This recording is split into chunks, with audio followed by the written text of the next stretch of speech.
Uma produção. Bruá! Olá a todos e bem-vindos às Teorias da Conspiração.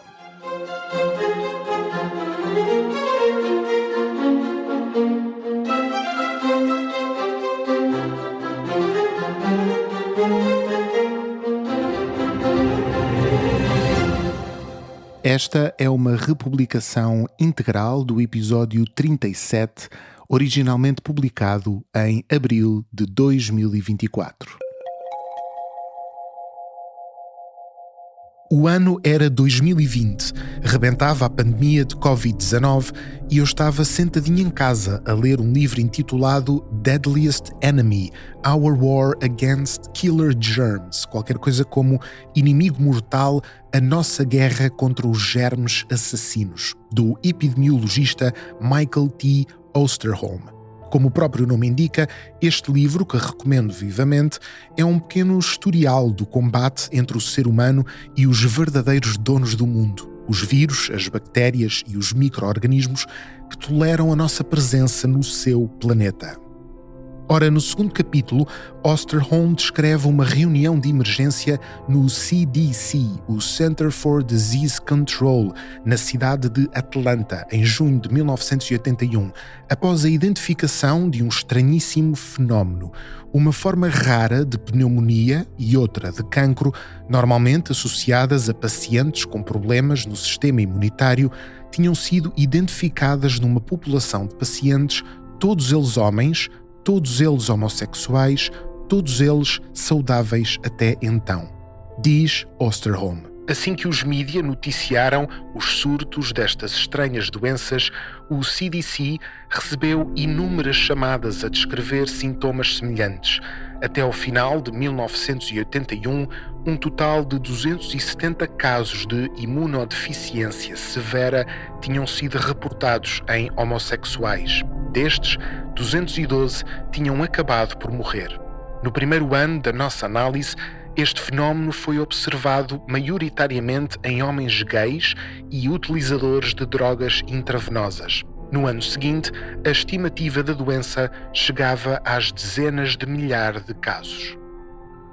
O mistério adensou-se quando a doença mistério se espalhou para outras populações, incluindo pacientes que tinham recebido transfusões de sangue ou crianças com hemofilia. Para os investigadores, o cruzamento da informação relativa a milhares de casos permitiu-lhes deduzir que se trataria de um vírus, até então desconhecido, que de alguma forma provocava uma deficiência grave no sistema imunitário.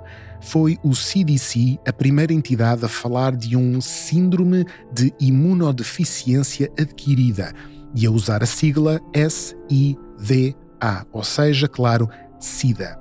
2 anos depois, em 1983, Robert Gallo, nos Estados Unidos, e Françoise Barré-Sinocy e Luc Montagnier, em França, chegaram independentemente à mesma conclusão.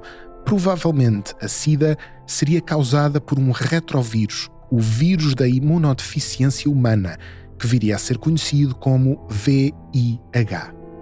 O VIH é uma máquina biológica tão genial como terrível.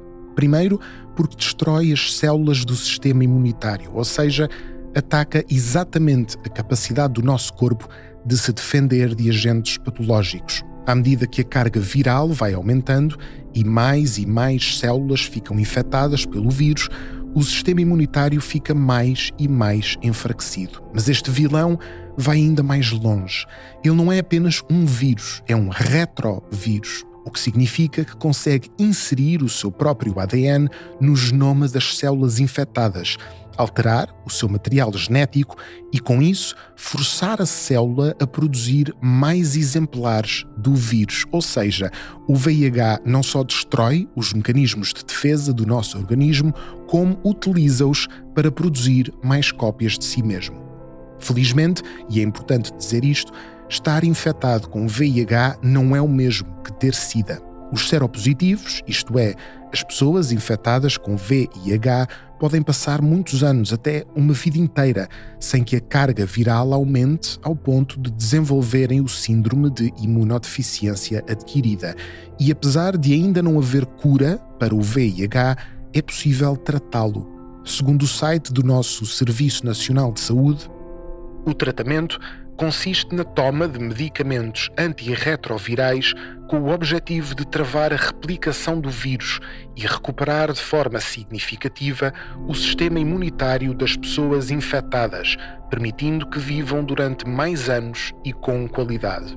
O tratamento não pode curar, mas ajuda as pessoas com VIH a viver mais e com mais saúde, reduzindo também o risco de transmissão a outras pessoas. Em Portugal, é gratuito e está disponível através das consultas de especialidade. Mas nada disto era conhecido na América do início dos anos 80, numa altura em que o vírus começava a ser estudado pelos virologistas. A sua origem ainda era um mistério, assim como os mecanismos pelos quais se propagava. Mas uma coisa era certa: tinha começado e crescido, acima de tudo, na comunidade LGBT dos grandes centros urbanos. Em 1982, quando já estavam registadas 853 mortes por SIDA nos Estados Unidos, o jornalista Lester Kinsolving fez a primeira pergunta pública sobre a epidemia ao secretário de imprensa de Ronald Reagan, Larry Speakes. E apesar de citar o CDC e mais de 600 casos identificados, explicou que a tal SIDA era conhecida como a peste homossexual, o que provocou gargalhadas nos outros jornalistas e uma resposta brincalhona e de bastante mau gosto por parte de Larry Speakes. E o mesmo jornalista insistiria no tema nos anos seguintes. Deixa um levantamento em formato de vídeo destas várias tentativas nos links deste episódio, e sempre recebendo respostas vagas. Reagan, o presidente conservador numa sociedade conservadora, não parecia muito preocupado com a epidemia e o público em geral seguia-lhe o exemplo. O número de infecções aumentava de ano para ano, mas os sintomas demoravam meses, por vezes anos, a desenvolver-se. E como muitos dos pacientes eram homossexuais ou consumidores de drogas, a SIDA começou a ser vista não como uma crise de saúde pública, mas como um falhanço moral, uma espécie de sádica vingança da natureza contra aqueles que se atreviam a desobedecer às normas da sociedade. Ao contrário de outras infecções, essas sim verdadeiramente sérias, o VIH parecia associado a estilos de vida alternativos e morais, e por isso, apanhar o vírus e estar doente era como que uma escolha. Era um problema dos outros, deles, de uma minoria social que por si só já era estigmatizada, e enquanto os ativistas LGBT e as comunidades mais afetadas organizavam manifestações e imploravam pela atenção do Estado, a administração Reagan respondeu com um encolher de ombros institucional e uma clara falta de vontade em atacar o problema. Só quando figuras como Rock Hudson, ator e amigo de Ronald Reagan, ou Roy Cohn, advogado e braço direito de McCarthy durante a caça aos comunistas dos anos 50, começaram a morrer de SIDA, é que a maioria da população percebeu que a epidemia não atacava apenas os imorais, os depravados ou os rebeldes. Pessoas dignas, cidadãos normais, também podiam ser afetados. O vírus, afinal, não chegava só a certas identidades, a preferências sexuais ou ideologias. Ele era democrático na sua capacidade de destruição. Mas essa mudança de percepção demorou muito, muito tempo. Claro que a culpa não é toda dos americanos e do Ronald Reagan. O estigma sempre acompanhou a história da SIDA, quer nos Estados Unidos, quer em todo o mundo. Em paralelo, claro, com a procura desesperada dos especialistas por uma cura ou, pelo menos, por um tratamento. Segundo dados da Organização Mundial de Saúde, em 1991, 10 anos depois da tal reunião do CDC, 130 países já tinham programas nacionais para lidar com a epidemia e 5 anos depois, em 1996, foram introduzidas as primeiras terapias antirretrovirais. Mas para milhões de pessoas era tarde demais. Em meados dos anos 90, havia cerca de 14 milhões de seropositivos em todo o mundo, muitos deles em países em desenvolvimento, em particular em África, diz a Organização Mundial de Saúde já na atualidade. O VIH continua a ser uma questão de saúde mundial, tendo vitimado mais de 40 milhões de vidas com transmissões em todos os países. Alguns países reportam um aumento das infecções quando anteriormente tinham conseguido reduzi-las. Estima-se que no final de 2022 houvesse 39 milhões de pessoas a viver com o VIH, 2/3 das quais em países africanos. E já voltaremos à África, porque a história da SIDA naquele continente merece a nossa atenção, mas para já mantemo-nos nos anos 80. Foi por essa altura que surgiram as primeiras teorias científicas sobre a origem do vírus. Segundo os especialistas, o VIH não apareceu magicamente em Nova York ou em Los Angeles. A sua história remonta ao século XIX em África. Osterholm descreve as origens do VIH e coloca-as no contexto do surgimento de outras epidemias e pandemias, isto é, o salto de um vírus de espécies animais para os humanos. Provavelmente, o VIH começou nas selvas de África, como uma infecção nos primatas, como macacos ou chimpanzés, e demorou-se na região por várias décadas antes de saltar para os humanos. À medida que as populações aumentaram nas selvas de África, a prática da caça de primatas tornou-se mais comum e a carne de animais selvagens era uma fonte de nutrição habitual. Provavelmente, o vírus saltou de uma espécie para outra, à medida que as pessoas matavam, comiam e tinham contacto com o sangue de animais infectados. A partir daí, o mais provável meio de propagação foi o contacto sexual entre humanos, abandonando os pequenos e isolados grupos na selva. Ou seja, o vírus começou em primatas africanos, aprendeu, entre aspas, a infectar os humanos e a partir daí propagou-se até chegar finalmente aos Estados Unidos, não o local onde nasceu, mas sim onde foi identificado pela primeira vez, o que obviamente faz toda a diferença. Esta hipótese científica é confirmada até pela análise do próprio VIH, que apresenta semelhanças com o vírus da imunodeficiência símia, ou seja, dos primatas, dos macacos. Mas até atinar com esta explicação, houve um período durante o qual a epidemia de VIH parecia ter caído de paraquedas, sem explicação ou precedente, desafiando muito do que se pensava saber sobre os retrovírus e o seu funcionamento. E é aqui que, como sempre, entram as teorias da conspiração.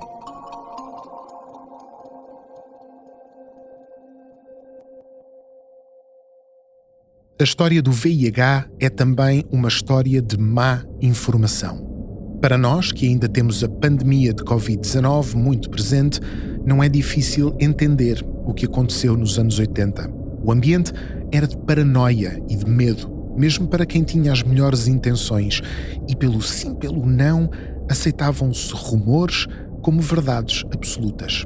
Segundo Jacob Heller, num artigo sobre as conspirações e os rumores sobre o VIH, os rumores sobre o VIH e a SIDA proliferaram na sociedade americana. Apenas os homossexuais apanhavam SIDA. Podemos ser infectados ao tocar na maçaneta de uma porta, no tampo de uma sanita ou numa piscina pública. O vírus é transmitido por insetos voadores. Há mulheres seropositivas a enganar os homens e a levá-los a ter sexo com elas para os infectarem com o vírus.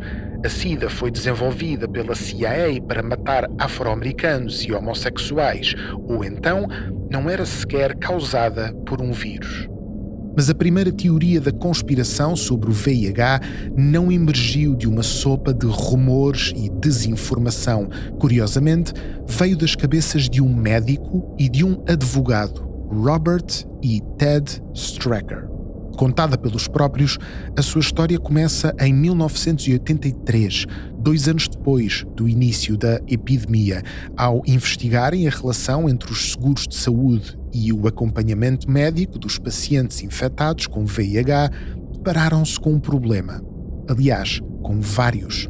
Mais tarde, escreveriam o seguinte: como muita da informação não estava disponível em 1983, ambos os irmãos começaram a pesquisar a literatura científica para aprender tudo o que conseguiam sobre aquela nova doença.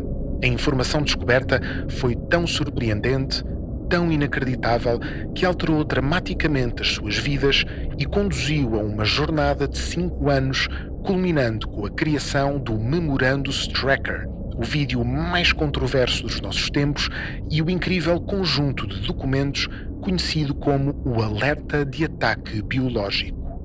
O Memorandus Tracker e o Alerta de Ataque Biológico são, na verdade, a mesma coisa, mas em formatos diferentes. Ambos propõem uma explicação alternativa para o surgimento do VIH. Os dois irmãos não são negacionistas. Não só acreditam que o vírus existe, como está realmente a matar milhares de pessoas, talvez milhões, e que, se não fosse controlado, acabaria com a extinção da África e, quem sabe, até da Índia. E também chamaram a atenção para o facto de a epidemia ter começado na comunidade LGBT dos Estados Unidos, mas não ser exclusiva desta população.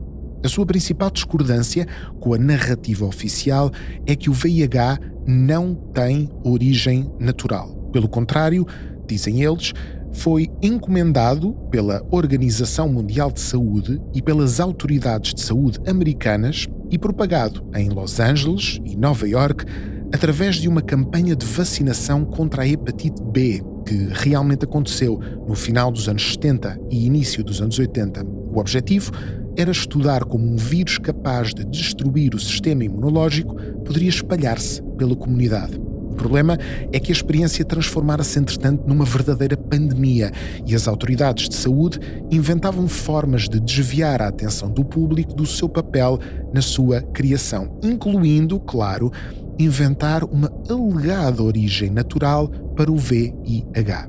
As origens da SIDA não eram primatas africanos, mas sim um laboratório algures nos Estados Unidos. E esta verdade era tão dramática que, claro, ninguém ligou nenhuma aos dois irmãos. E eles viram-se forçados a fazer um vídeo. AIDS, the most devastating biological catastrophe the world has ever known. This disease will kill more people this year than all other viral diseases combined. According to Dr. Robert Strecker, AIDS is a man-made, genetically engineered virus that was either accidentally or deliberately introduced into the world's population. Graças às maravilhas da internet, a 1h36 do Memorandus Tracker continua disponível online e é exatamente o que esperamos de um infomercial manhoso dos anos 80. Podem até encomendar o DVD por apenas $25. Parece tudo gravado com uma câmara de VHS. A ação decorre num estúdio televisivo com um fundo negro. O tal médico Robert Strecker, um homem moreno, de óculos, gravata e camisa enfiada dentro das calças, aparece à frente de um quadro branco, armado com uma caneta preta, com a qual vai desenhando e escrevendo palavras-chave à medida que descreve a sua teoria, como se estivéssemos a assistir a um seminário de vendas ou a uma aula numa universidade.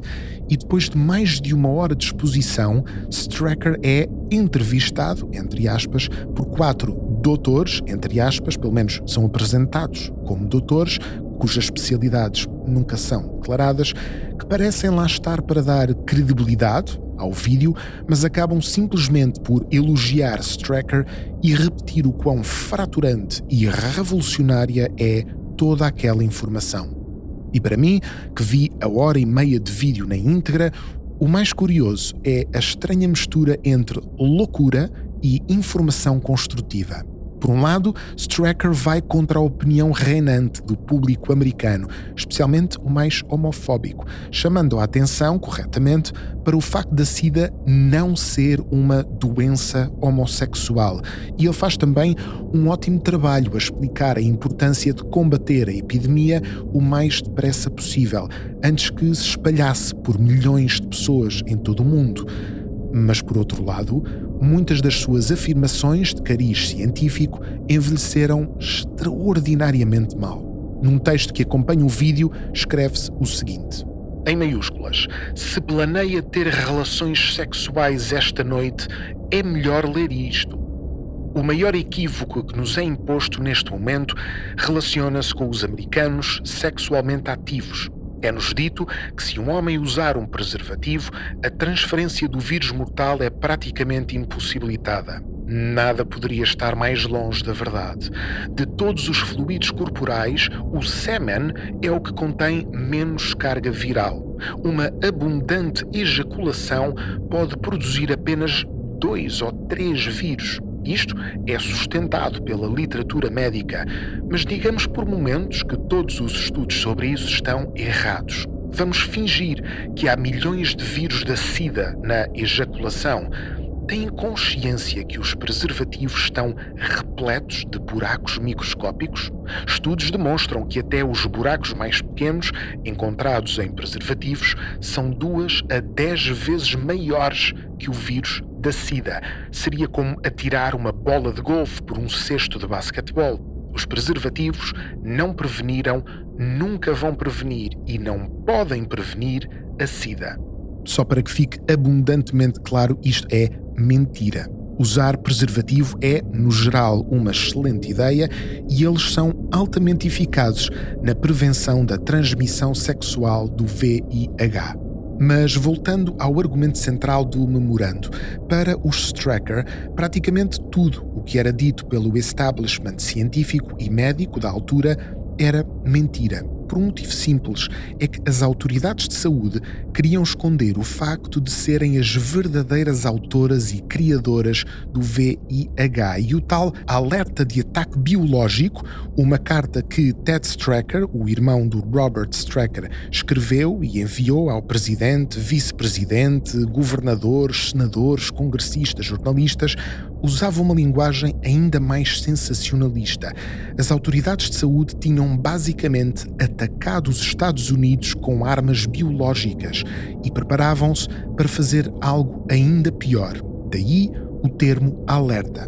E mais uma vez, os teóricos misturam uma teoria mirabolante com alguns toques de verdade, em particular com o real preconceito contra a comunidade LGBT, aqui apresentado como parte integrante da conspiração. O propósito deste ataque podia ser preparar a América para um ataque biológico mais eficaz ainda, ao propagar uma infecção com um vírus que diminuía a capacidade imunológica. A ser verdade, tudo isto começou nos homossexuais americanos, porque o inimigo percebeu corretamente que muitos americanos não ficariam alarmados por uma doença homossexual. A doença irá inexoravelmente espalhar-se pela população heterossexual. As mentiras do Instituto Nacional de Saúde dos Estados Unidos relativamente a esta matéria revelam a sua participação no ataque. Escusado será dizer o que aconteceu aos irmãos, ao seu vídeo e aos seus documentos. Praticamente ninguém lhes deu atenção. Enviaram cassetes do vídeo para dezenas de canais televisivos que se recusaram a transmiti-la, até uma entrevista dada pelo Dr. Stracker a uma estação de rádio foi suprimida. E quem quiser acrescentar este aparente silenciamento dos irmãos à coluna dos factos a favor da sua teoria, tenho outra ainda melhor. Um verdadeiro clássico das teorias da conspiração. Um suicídio inexplicável e repentino. Mais uma vez, voltamos ao strackermemorandum.com, o site onde podemos assistir ao vídeo. Um aspecto sinistro desta história foi a súbita e inesperada morte de 2 dos seus principais protagonistas. Primeiro, o irmão do Dr. Stracker, Ted Stracker, foi encontrado morto com um tiro na sua casa em Springfield, Missouri, num aparente suicídio, em agosto de 1988. Estaria Ted Stracker com pensamentos suicidas? Talvez.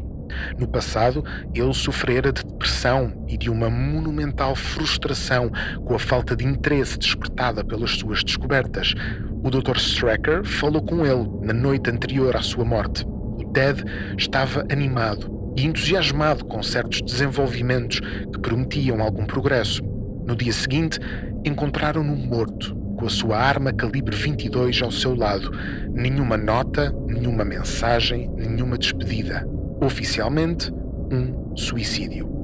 Mas o advogado Stracker não foi a única morte inexplicável nesta história. Segundo o mesmo website, apenas um mês Depois do aparente suicídio, Douglas Huff, um congressista do estado do Illinois, um apoiante vocal dos irmãos Stracker e das suas ideias, foi encontrado morto, sozinho, em sua casa, aparentemente vítima de uma overdose de cocaína e heroína.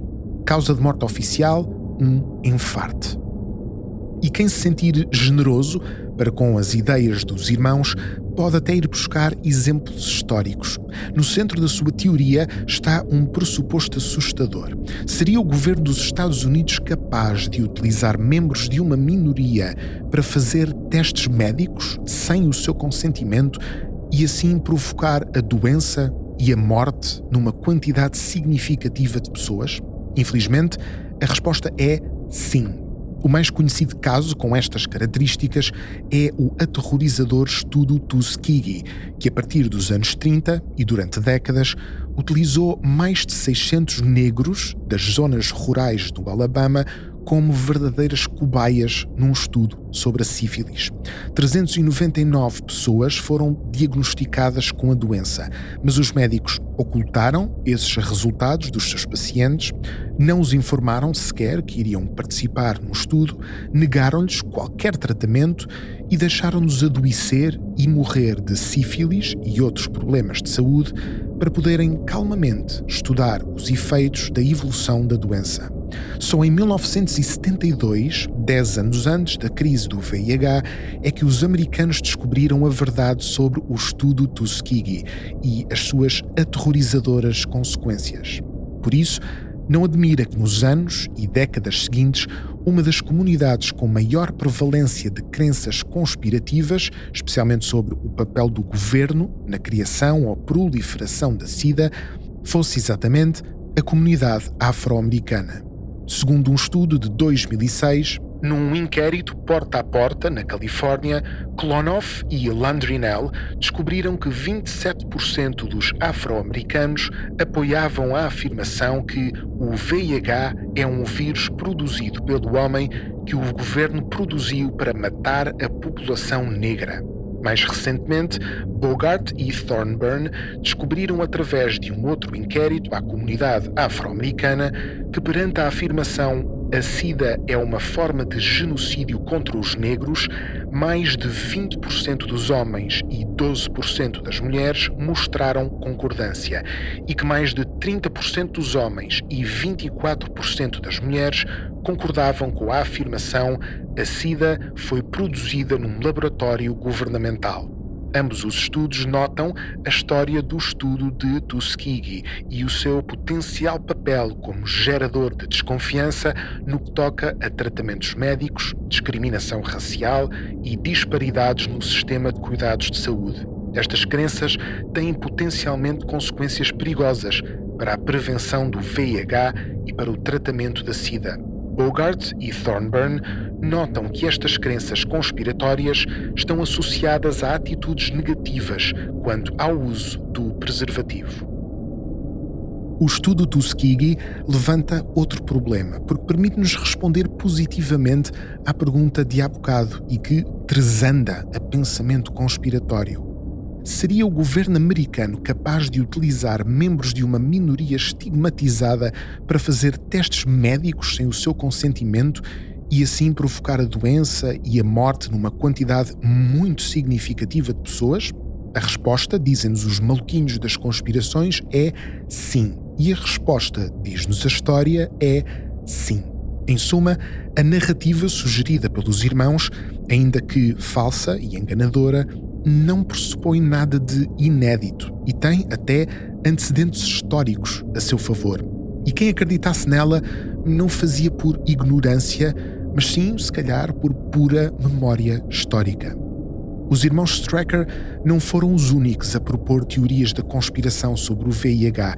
Outro exemplo curioso é o do dermatologista Alan Cantwell Jr., ele próprio americano, também homossexual, que nos seus livros AIDS and the Doctors of Death, SIDA e os Doutores da Morte, e também a sequela Queer Blood, The Secret AIDS Genocide Plot, qualquer coisa como Sangue Queer, A Conspiração Secreta do Genocídio da SIDA, fala explicitamente numa tentativa de erradicar a comunidade LGBT e compara a criação e proliferação do VIH com os crimes de guerra e experiências científicas macabras dos nazis nos campos de concentração.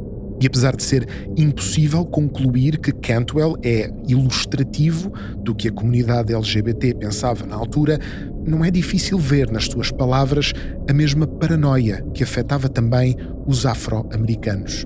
No início dos anos 80, gays e lésbicas tornaram-se uma minoria política cada vez mais poderosa e militante. Os meus amigos mais paranoicos não acreditavam que fosse uma coincidência a SIDA ter aparecido numa altura em que os gays exigiam direitos civis. Vários grupos políticos, particularmente fundamentalistas cristãos de direita, estavam determinados a esmagar o crescimento do poder gay. Muitos americanos desejavam que os gays voltassem para dentro do armário. Alguns queriam mesmo que desaparecessem de vez. Os meus amigos argumentavam que a SIDA era a maneira perfeita do governo se ver livre dos queers. Mas nem Stracker, nem Cantwell, nem outros teóricos ascenderam, digamos, ao mesmo grau de fama de outros teóricos de outras teorias da conspiração. Eu, que já ando nestas leads há algum tempo, nunca tinha tropeçado nos seus nomes. E o mainstream não costuma citar muitos exemplos de teóricos da conspiração do VIH. A teoria, talvez, tivesse passado despercebida. Não fosse os esforços de uma força infinitamente mais poderosa que qualquer vídeo e qualquer livro. Refiro-me, claro, à segunda grande paranoia dos americanos nos anos 80. Um inimigo ainda mais pernicioso e ainda mais aterrorizador que a própria comunidade LGBT. Falo, claro, da União Soviética. A 17 de julho de 1983, logo a seguir à identificação do vírus do VIH, e enquanto os irmãos Stracker iniciavam as suas investigações, o jornal indiano de língua inglesa Patriot publicava um artigo assustador, segundo o qual um novo vírus, criado pelo Pentágono, tomava conta da América.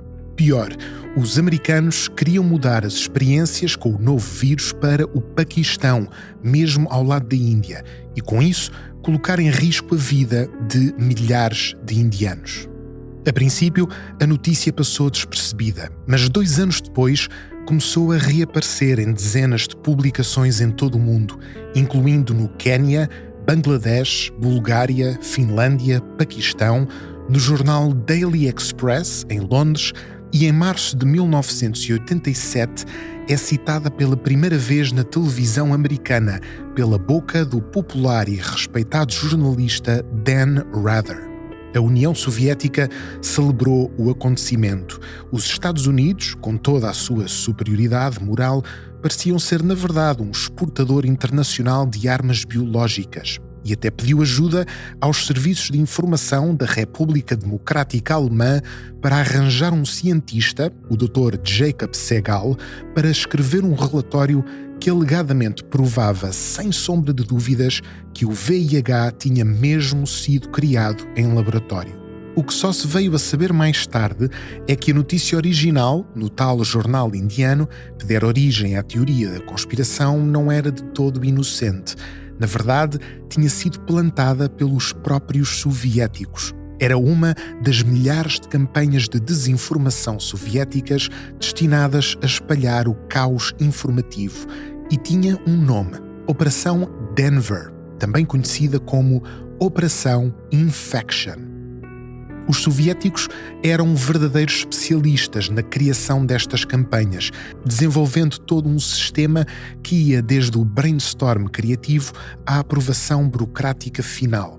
Segundo o historiador Thomas Bogart, num artigo sobre a campanha de desinformação soviética relativa ao VIH, as sugestões individuais para operações especiais eram submetidas para uma avaliação preliminar.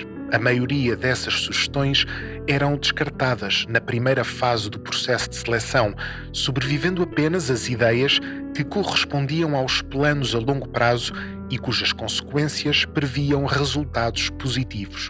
A seguir, as sugestões eram transmitidas a um painel no qual o autor da proposta era confrontado com perguntas e críticas numa tentativa de descobrir qualquer fraqueza. Finalmente, depois de alguns melhoramentos, a proposta era submetida aos chefes de inteligência para aprovação final. E como convinha que toda a campanha de desinformação tivesse uma semente de verdade, os soviéticos depressa perceberam que podiam explorar o medo genuíno dos americanos relativo ao seu próprio governo, em particular no que toca às experiências científicas com armas químicas. Já falámos do estudo Tuskegee, mas há outros exemplos ainda mais específicos.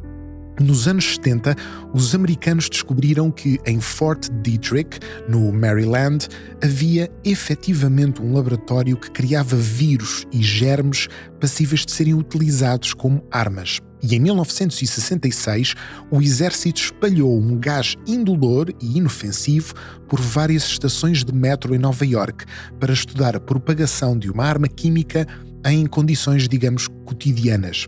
Daí a pensar que o VIH era a invenção de alguns cientistas sádicos dentro do Pentágono não ia um salto muito grande. Thomas Bogart resume algumas das ideias centrais do tal Dr. Segal, o cientista contratado para fortalecer esta teoria da conspiração, e ideias essas não muito distantes das dos irmãos Strecker. Rejeitando as teorias sobre a origem do vírus, o Dr. Segal e os seus coautores afirmavam que Fort Detrick era, desde há muito tempo, o laboratório central do Pentágono para o desenvolvimento de armas químicas de guerra e operava um laboratório de alta segurança para a manipulação de genes desde 1977. As cobaias humanas foram provavelmente infectadas com o vírus da SIDA, por si só o produto de 2 vírus artificialmente sintetizados, e uma vez que as cobaias não mostraram sintomas entre os 6 e os 12 meses, devido ao longo período de incubação do VIH, o Pentágono concluiu que o vírus não era eficaz e os voluntários infectados foram libertados. Mas uma vez que estas cobaias eram criminosos, que tinham passado muito tempo na prisão, privados de companhia feminina, muitos tinham se tornado homossexuais. Muitos dos voluntários infectados dirigiram-se, portanto, a Nova York, misturando-se com a população gay local, e assim deram início à epidemia de 1979, 2 anos depois das alegadas experiências em Fort Detrick. Para os soviéticos, bastou plantar a notícia em jornais de todo o mundo, juntar-lhe o relatório e as teorias do Dr. Segal e aguardar pelas consequências. E fizeram-no em especial nos países onde o sentimento anti-americano era maior. Segundo um relatório de 1987 do Departamento de Estado americano sobre as campanhas de desinformação e propaganda soviéticas, da Europa de Leste ao Japão, da Coreia do Sul às Filipinas, da Nicarágua ao Panamá, o soldado americano passou a ser visto como um portador simbólico e mesmo literal do vírus VIH. Países onde a propaganda soviética chegava e circulava com maior facilidade que o mainstream ocidental, tornaram-se os maiores crentes na ideia de que o VIH tinha sido criado pelos americanos. E mesmo nos Estados Unidos, esta teoria da conspiração sobreviveu à queda do Muro de Berlim. Segundo Bogart, em 1992, 15% dos americanos considerava verdadeira ou provavelmente verdadeira a afirmação: o vírus da SIDA foi criado deliberadamente num laboratório governamental. Em 1997, 29% dos afro-americanos, por motivos que já explorámos atrás, consideravam verdadeira ou provavelmente verdadeira a afirmação: a SIDA foi criada em laboratório para infectar pessoas negras, e já em 2005, em pleno século XXI, a percentagem de afro-americanos que acreditavam que o VIH fora criado por mão humana ascendera aos 50%. É difícil, talvez impossível, perceber o que veio primeiro. Se as teorias da conspiração do Dr. Strecker e Dr. Cantwell, pessoas provavelmente bem-intencionadas que discordavam do consenso científico, queriam salvar vidas e, pelo caminho, propagaram ideias absurdas, se as teorias de origem soviéticas, inventadas e propagadas propositadamente para criar o caos. As intenções podem ser diferentes, mas o resultado é idêntico. Ao estigma associado ao VIH, juntou-se uma aura de desconfiança e paranoia. Parte dela, como já vimos, nascida exatamente naqueles que pertenciam às comunidades que mais sofriam com a doença e que desesperavam por uma explicação lógica para o massacre que os afetava. Quer fosse um retrovírus de origem natural, um genocídio contra os homossexuais ou os negros, ou uma arma química do Pentágono, o VIH continuou a propagar-se pelo mundo e a afetar milhões de vidas. Mas o continente que mais sofreu foi mesmo a África. E vamos olhar para um caso em particular e ver o que acontece quando uma teoria da conspiração se transforma em explícita política de um Estado.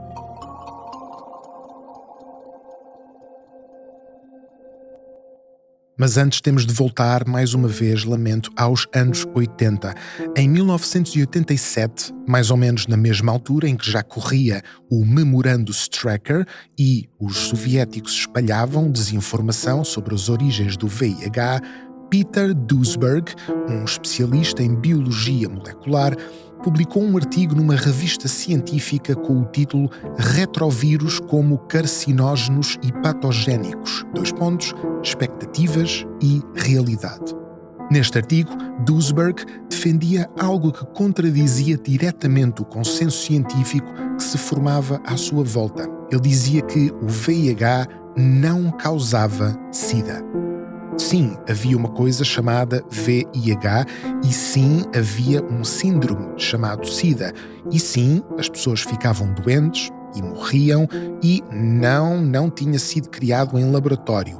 Duesberg limitava-se a argumentar que o VIH era basicamente inofensivo e que a SIDA era consequência do uso de drogas ou de outros produtos farmacêuticos. Na altura, esta sua ideia foi conhecida como a hipótese Duesberg, e aqui o termo hipótese é utilizado no seu sentido técnico. Ou seja, na ciência, uma hipótese é uma explicação possível para um determinado fenómeno e que mais tarde pode ou não ser confirmada com mais estudos. No caso específico de Duesberg, a realidade veio contradizê-lo.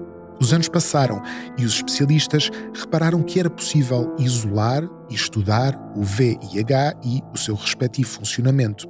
Repararam que podiam estudar as cadeias de transmissão entre vários pacientes, o que indicava uma doença contagiosa. Que os diagnósticos de SIDA eram, em praticamente 100% dos casos, posteriores à infecção com o VIH. Que entre o vírus e a doença havia uma correlação direta.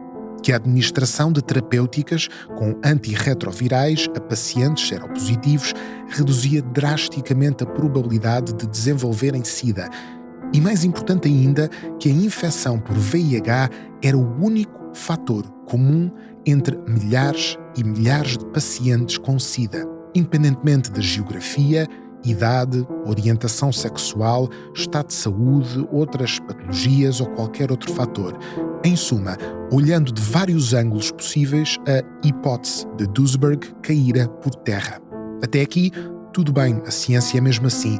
Isto seria um pequeno, mas compreensível solavanco na carreira de Duesberg, que aliás, e é importante dizê-lo, era extremamente respeitado no meio científico. Era professor na Universidade da Califórnia e fizera importantíssimas descobertas sobre a relação entre certos retrovírus e células cancerígenas. Podia ser um gajo do contra, mas era um gajo de respeito.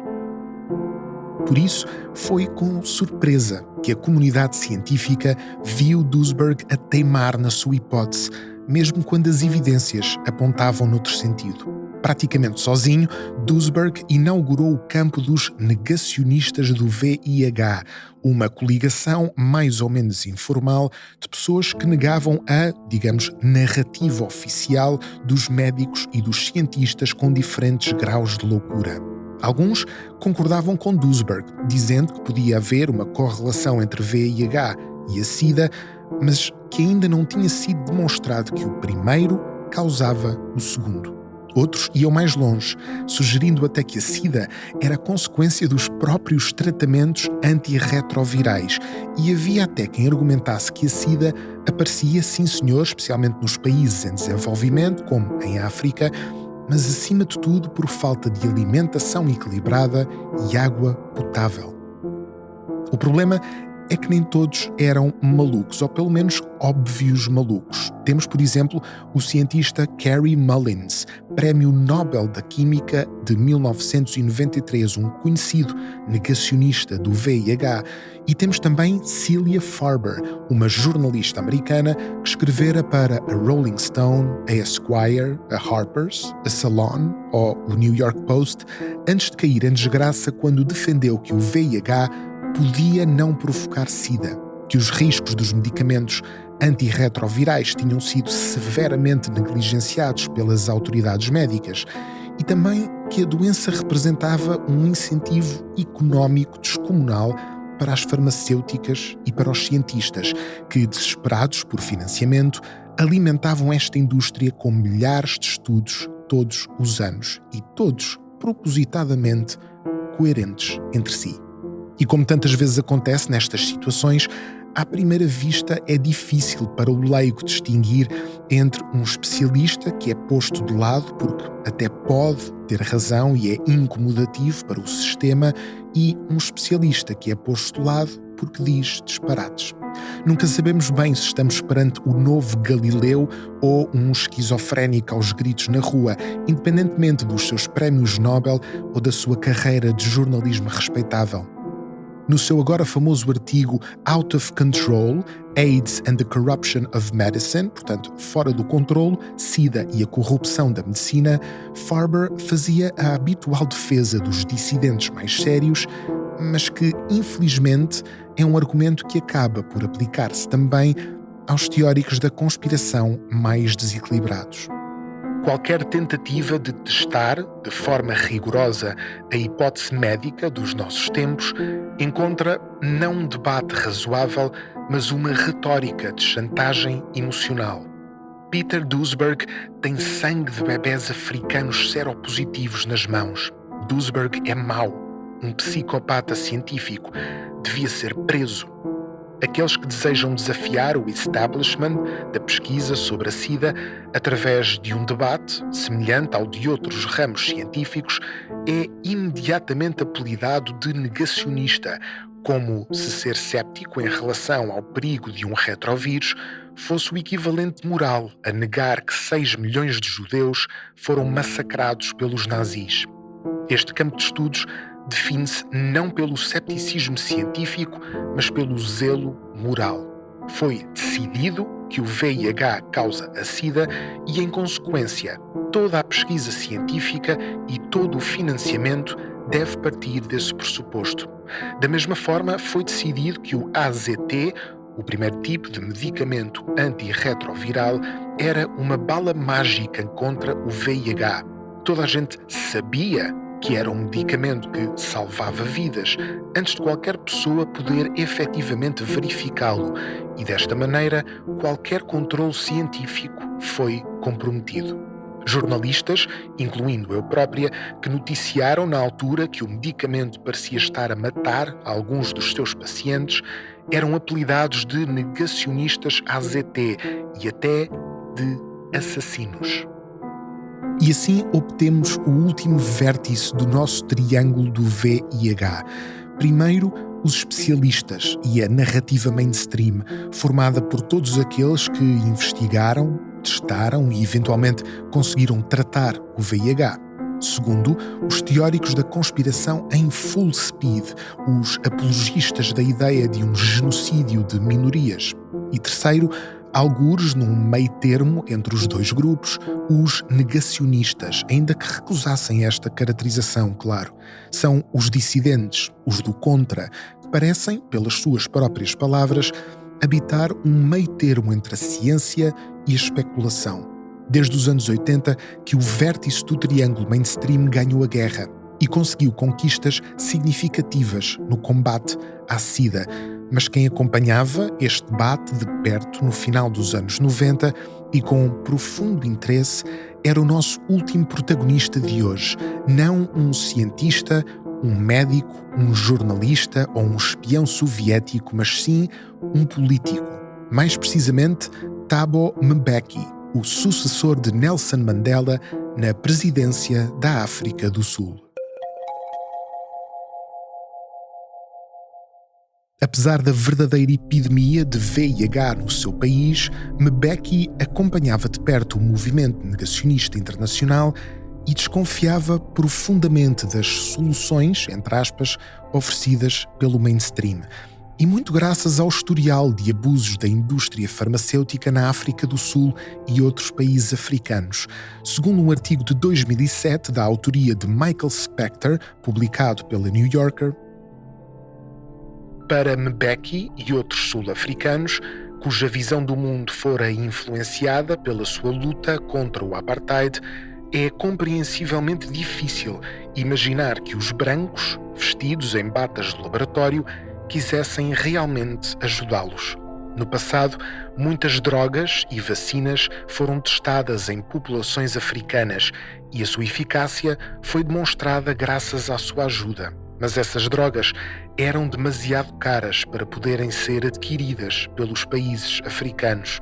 Os americanos procuram soluções médicas para qualquer problema de saúde, desde queda de cabelo, cancro, sida ou qualquer doença proveniente de uma dieta desequilibrada.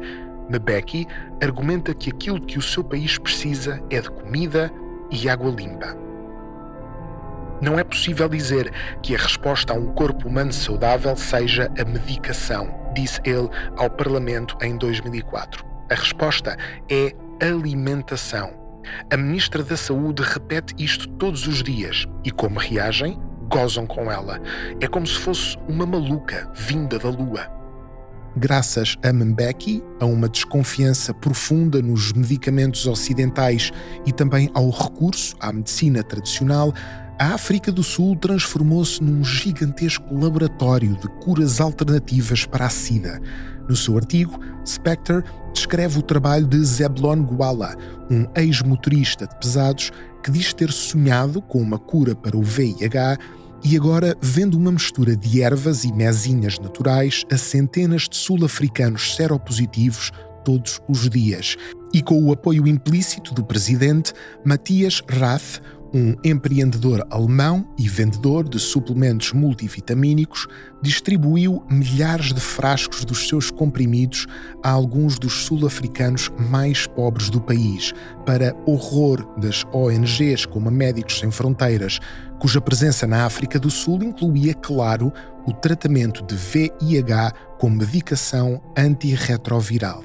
Até a Ministra da Saúde, Tshabalala Mzimang, participava na divulgação destes produtos, chegando mesmo a apresentar numa conferência internacional sobre a SIDA, em Toronto, no Canadá, um plano de saúde pública que incluía a utilização de raízes, azeite, alho, limões e batatas africanas para combater a propagação do vírus.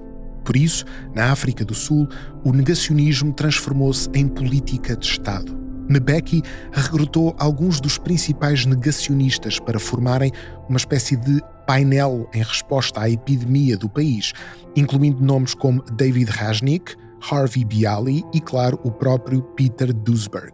Nem a 13ª Conferência Internacional sobre a SIDA, realizada na África do Sul, em julho de 2020, sobreviveu à sua influência. Em resposta aos maiores especialistas de todo o mundo, Mbeki exigiu a participação de muitos dos negacionistas de que era fã, levando a debates acesos sobre a melhor abordagem a adotar. O jornalista Mark Schoofs acompanhou uma das sessões e relatou parte do debate entre o negacionista americano David Rajnik e o sul-africano Malegapuru Makgoba, presidente do South African Medical Research Council. Makgoba perguntou aos dissidentes se tinham outra explicação que não a SIDA para o aumento grotesco nas mortes de jovens adultos. David Rasnick, respondeu que isso devia-se à falta de informação estatística durante o regime do apartheid e que o aumento era, na verdade, o que tinha vindo a acontecer nos últimos 20 ou 30 anos. Mas isso não explicaria porque é que os jovens morriam mais que os idosos, ou porque é que os jovens continuavam a morrer a uma velocidade cada vez maior, mesmo quando a África do Sul melhorava o acesso à água potável e a habitações condignas. Nem explicava o aumento similar do número de mortes também nas populações mais jovens no país vizinho, o Botsuana, que vivia sob uma estável e relativamente próspera democracia há mais de 30 anos.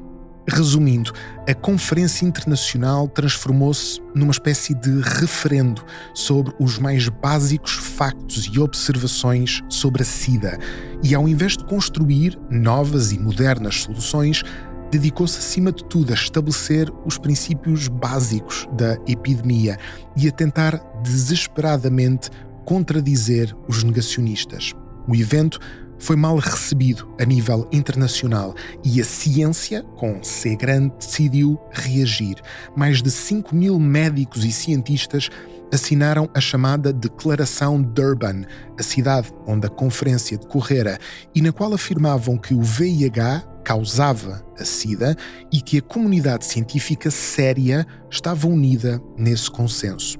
Michael Spector, o jornalista da New Yorker, apelidou esta declaração de um dos mais tristes documentos da história da ciência moderna. E não admira porquê.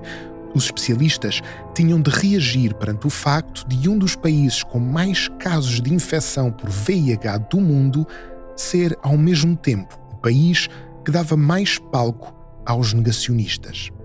Eventualmente, Mbeki e o seu governo recuaram no negacionismo. Disseram publicamente que, se calhar, o VIH provocava mesmo a SIDA e que talvez fosse boa ideia começar a pensar em medicação ocidental. Só em 2004, 4 anos depois da tal conferência, é que o governo sul-africano finalmente aceitou montar um plano nacional de distribuição de medicação antirretroviral. Para comparação, o tal Botsuana, citado há pouco, tinha um programa semelhante desde 2001. Mas o mal estava feito.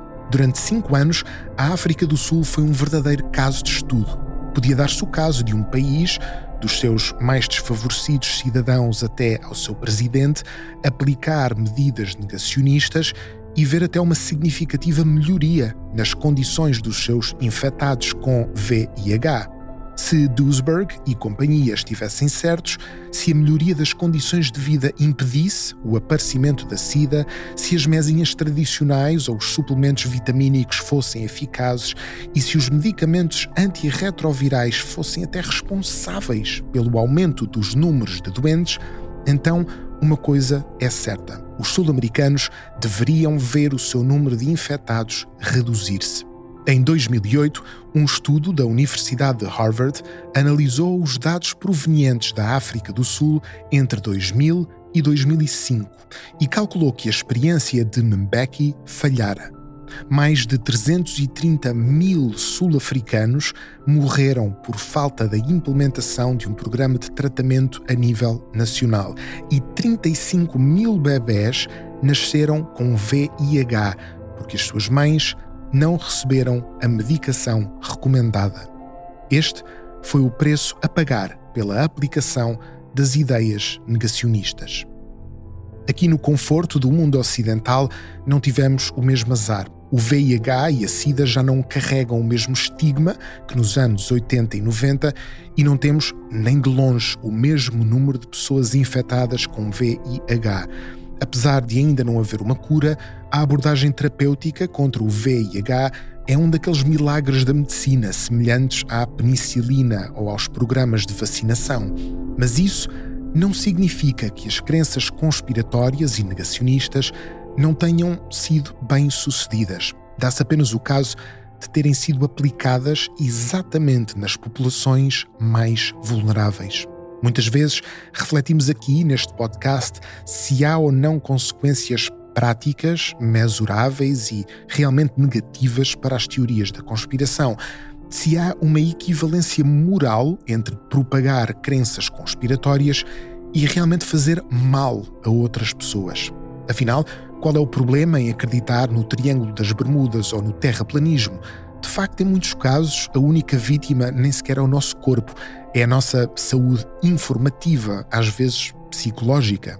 Mas as teorias da conspiração sobre o VIH e sobre a SIDA são, sem dúvida, e até agora, na minha opinião, talvez o melhor exemplo que já tivemos neste podcast de como as teorias da conspiração não apenas alimentam paranoias e desgastam a nossa confiança nas instituições, na ciência, na política, até a nossa confiança uns nos outros.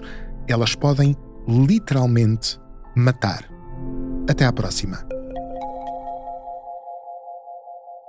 Como sempre, podem aprofundar os temas tratados e consultar algumas das fontes, documentos, websites e vídeos citados neste podcast nos links úteis na descrição do episódio, incluindo muita informação oficial e fidedigna sobre o VIH e a SIDA, o livro de Osterholm, o Memorandus Tracker, um documentário do New York Times sobre a Operação Infection, o artigo de Celia Farber, o ensaio de Michael Spector sobre a SIDA na África do Sul e muito mais.